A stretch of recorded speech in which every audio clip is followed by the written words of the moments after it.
Hello and welcome. If you're struggling with the daily reality of joint pain, the stiffness in the morning, the ache that never quite goes away, the feeling that your own body is holding you back, then this is for you. Today, we're going deep into the science of arthritis, covering both osteoarthritis, the wear and tear kind, and rheumatoid arthritis, the autoimmune type. We'll expose the 7 surprising food categories that are likely fueling the fire of your inflammation. But we won't stop there. I'll give you a clear, actionable list of the foods you should embrace to calm that inflammation, support your joints, and reclaim your mobility. To truly understand this, we need to start with a groundbreaking discovery. Deep inside your joint cartilage are specialized cells. For years, we thought inflammation was just a local problem. But new research points to a trigger inside these cells called endoplasmic reticulum stress. Imagine the tiny factories inside your cells working overtime, getting overwhelmed, and starting to send out distress signals. Those signals are inflammation. Now, here's where it gets fascinating. Scientists discovered that these joint cells have receptors, like tiny docking stations, specifically for bile salts. Why would your joints care about bile, something we associate with the gallbladder and digesting fats? The answer reveals a powerful, hidden connection in your body. You see, there are 2 forms of bile. Primary bile is made by your liver to digest fats. But when that bile enters your intestines, the trillions of healthy bacteria in your gut, your microbiome, go to work on it. They convert it into something called secondary bile salts. These are not for digestion. They are powerful signaling molecules that get absorbed into your bloodstream. They travel throughout your body, and one of their main jobs is to dock onto those receptors in your joint cells and tell the tiny factories inside to calm down. They literally turn off the endoplasmic reticulum stress, acting as your body's own targeted, natural anti-inflammatory. This establishes what we call the gut-joint axis. A healthy, diverse microbiome produces plenty of these protective secondary bile salts, keeping your joints calm. A damaged microbiome produces very little, leaving your joints vulnerable to chronic inflammation. Everything we're about to discuss, the good foods and the bad, comes back to this single principle. Are you helping or hurting the gut-joint axis? Let's begin with the 7 foods you must avoid. Number 1. Emulsifiers. These are industrial additives used to mix oil and water, creating a smooth texture. You'll find them everywhere. In ice cream, mayonnaise, creamy salad dressings, non-dairy milks, and even some breads. On the label, look for names like polysorbate 80, lecithin, and carboxymethyl cellulose. These chemicals are like detergent for your gut. They strip away the protective mucus lining of your intestines and decimate your good bacteria. This directly sabotages your body's ability to create those anti-inflammatory secondary bile salts, leaving the inflammatory signals in your joints unchecked. Number 2. Low-fat soy protein powder.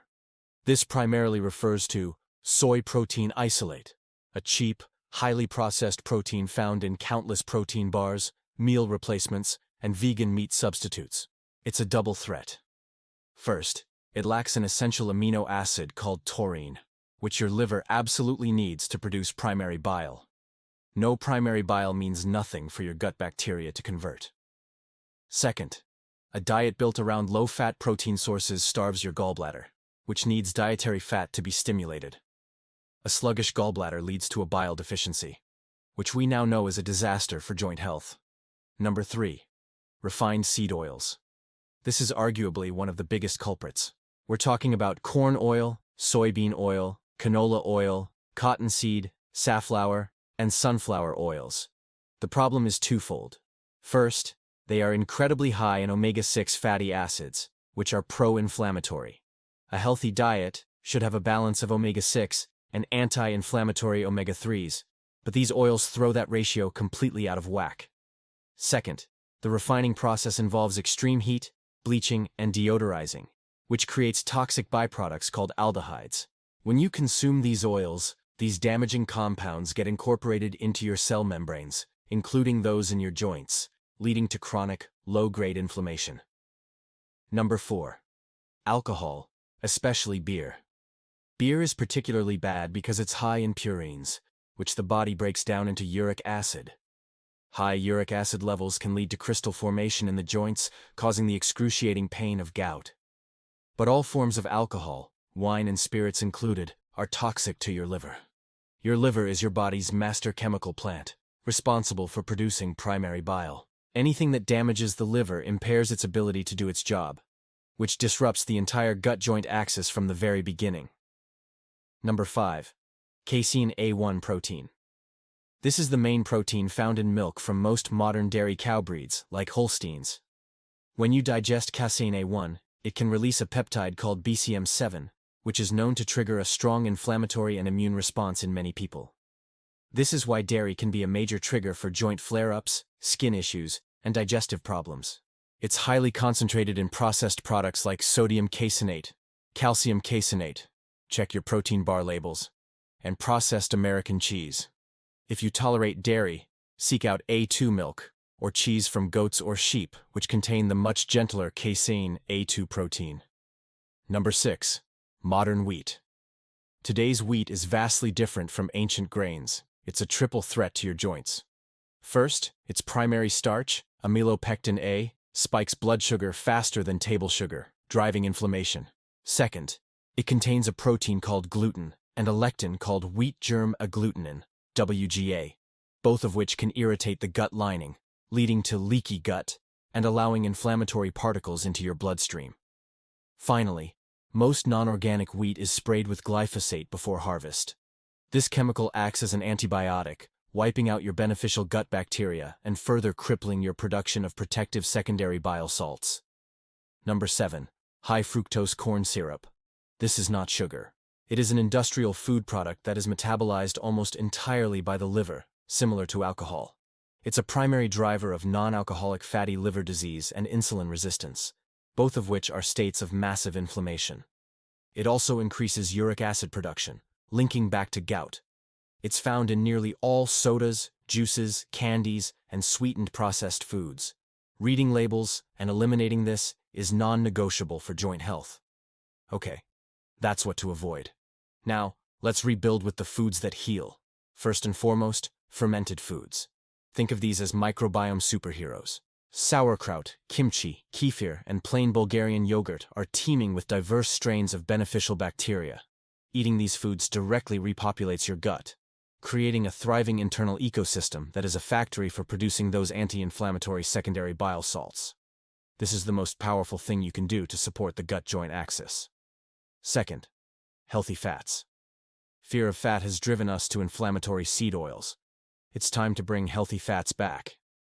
Extra virgin olive oil is rich in oleocanthal, a compound with ibuprofen-like anti-inflammatory effects. Avocados and their oil are fantastic. And don't shy away from stable animal fats like grass-fed butter and ghee. Your body needs these fats to make hormones, build healthy cells, and, crucially, to trigger the release of bile from your gallbladder. Next, let's talk about specific powerful nutrients. You need vitamin D3. Often called a vitamin, it actually functions as a hormone that regulates thousands of genes, many of which control your immune system and inflammation. For rheumatoid arthritis, where the immune system is attacking the joints, high-dose vitamin D can be a game-changer by helping to balance and calm this autoimmune response. You get it from sun exposure and fatty fish, but supplementation is often necessary, especially in the winter. But vitamin D doesn't work alone. It needs its partner, vitamin K2. Think of D3 as the substance that helps you absorb calcium, and K2 as the traffic cop that tells that calcium where to go. K2 activates proteins that direct calcium into your bones and teeth, and crucially, keeps it out of your soft tissues, like arteries and joint cartilage, preventing calcification and bone spurs. Find it in grass-fed egg yolks, butter, organ meats, and fermented soy-like natto. Of course, we need omega-3 fatty acids. These are found in fatty fish like salmon, mackerel, and sardines, as well as cod liver oil. They are the direct counterbalance to the inflammatory omega-6s, actively working to resolve inflammation in the body. Don't forget sulfur-rich foods. Your cartilage is rich in sulfur-containing compounds like chondroitin sulfate. You can support it by eating foods high in sulfur, like onions, garlic, broccoli, cabbage, and cauliflower. And finally, collagen and gelatin. Your connective tissues, your ligaments, tendons, and cartilage, are primarily made of collagen. The modern diet, which favors muscle meats, is deficient in it. Bone broth is the ultimate ancient superfood here. It's rich in easily absorbable collagen, gelatin, and other joint-supporting nutrients like glucosamine and chondroitin.